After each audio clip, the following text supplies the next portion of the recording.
karon ikumparar niya nato sa una ug karon medyo paspas ang atong kinabuhi karon kay kita pud mismo gitug-anan ta usang pagpapaspas na maman gani nga kanang atong oras karon sa unang panahon duna na may 1 hour 1 minute na ana ra kutob karon gipun-an na pug kanang seconds na nga sa ato pa ang kwintada dili na by hour, dili na by minute, but by seconds na.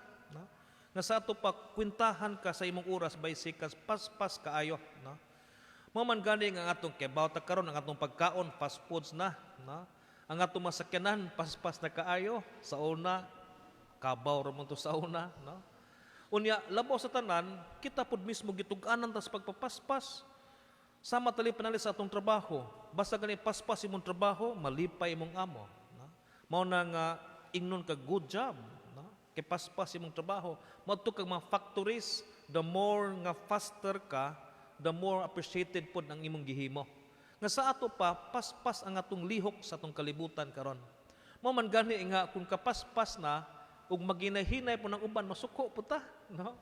Mao man gani nga masakay ka og naisakyanan man to ka tagbilaran, makasunod kag tricycle, unsa man tricycle hinay man nimo dagan, no? Uy pagpaspas diha, no?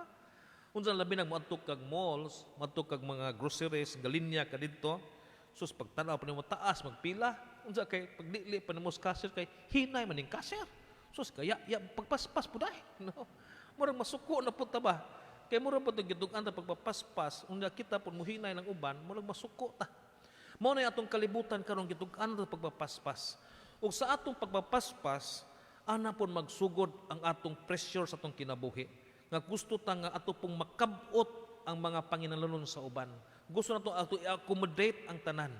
Maman gani nga kini mga bata karon, no, gagmayng bata pa gani, preschool pa gani. Sanukan dahil mga assignment, no? Elementary pa niya, dana maglibro daghan, no? Mura bag i-bombarded ka tanan sa impormasyon, no? Mao po na sa atong naay mga TV karon. Mutanaw kag TV, sa una kay sa leader man gyud karon kinahanglan mga suwat na ng ubos, no? Unsa mo tan-aw ka mupasa na po ng ubos, no? Napay mga weather report ari, napay oras ari, napay sign language ang kilid, no? Daghan nga tan-awon.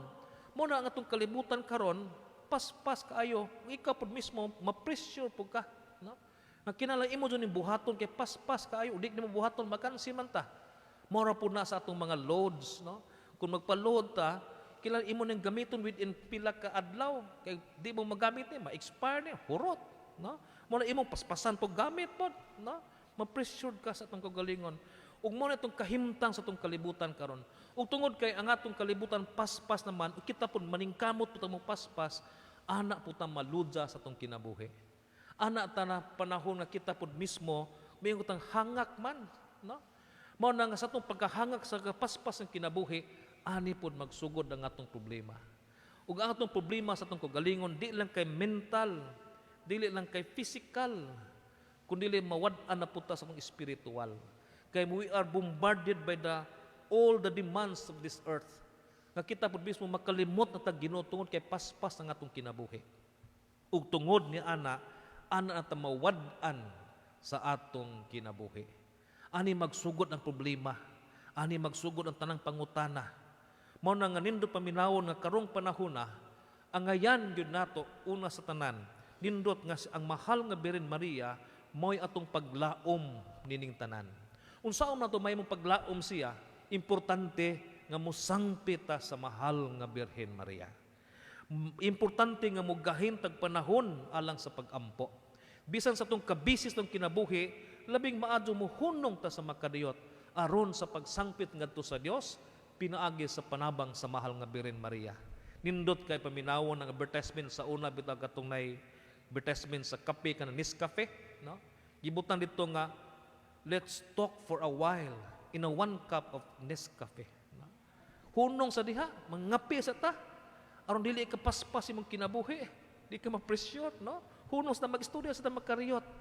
Kilabing maadyo pod mo istorya pod ta sa makadiyot ngadto sa atong Dios. Magampo ta, musangpit tag Dios atong kinabuhi, ilabi na sa panabang sa mahal nga Birhen Maria. Nganong doon na may panabang sa mahal nga Birhen Maria? Tungod kay ang mahal nga Birhen Maria mo'y inahan ni Jesus. Ug ang Birhen Maria muhangyo na gani ni Jesus, dili mo balibad ang iyang anak nga si Jesus.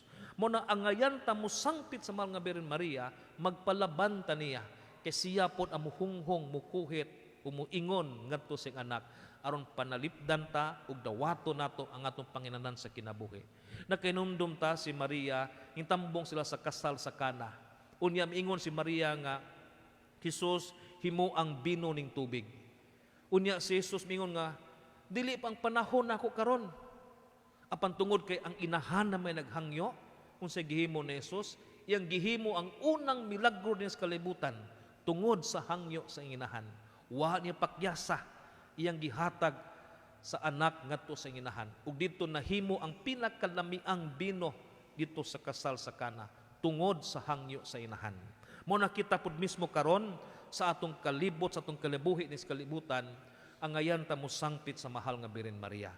Kay siya duol ngadto sa anak nga si Jesus. Ikaduha, musangpit ta sa mahal nga Birhen Maria kay siya pud mismo kay ang atong mahal nga Birhen Maria puno kaayo sa grasya. Kita din kulang pa ta sa grasya. Apan ang mahal nga Birhen Maria gaawas-awas iyang grasya. Mao na nga angay ta mo sangpit ngadto kaniya aron magrasyahan tas kaugalingon. Grasya sa atong unahuna, grasya sa atong kusog ug grasya usab ilabi na sa pagbuntog sa mga temptasyon.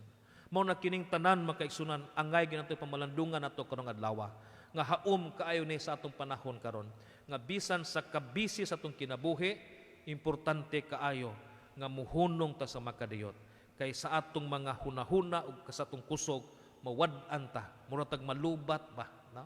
Angay gyud ta mo sangpit ngadto kaniya aron sa gihapon tabangan ta mura bitaw og nay tanom nga butangan pug fertilizer ba kung di ta maludzas ng kinabuhi mura pug baboy nga pakanog booster no mura po nag mga cellphone butangan pug booster aron mokusog no mao na kita karon labing maadso nga sa atong kabisi ng kinabuhi muhunong ta musangpit sa mahal nga Birhen Maria aron tagaan tag kusog tagaan tag kaisog tagaan tag mayong pangunahuna aron dili ta mawad-an sa atong kadasig sa atong kinabuhi siya kanunay atong sangpiton aron sa gihapon anaa po ta kanunay sa iyang grasya.